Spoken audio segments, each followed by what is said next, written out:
কি আর বলবো, এত গরম পড়েছে কিছু বলার নেই। সূর্য মামা মনে হচ্ছে পুরো ঘরের মধ্যেই চলে এসছে। তো যাই হোক, সকাল সকাল জানো তো লাইনটাই চলে গেল। কাকে হাওয়া দিয়ে দেবো? গরম লাগছে, দাঁড়াও দেখি।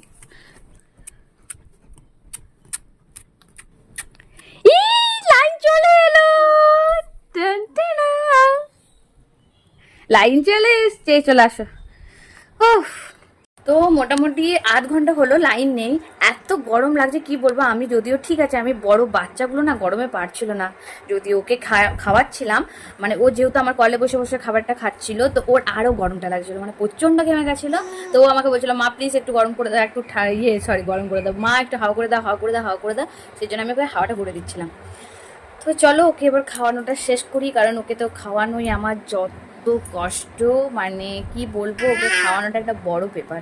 তো চলো ওকে খাইয়ে নিই, তারপর তোমার সঙ্গে একটু পর কথা বলছি। বা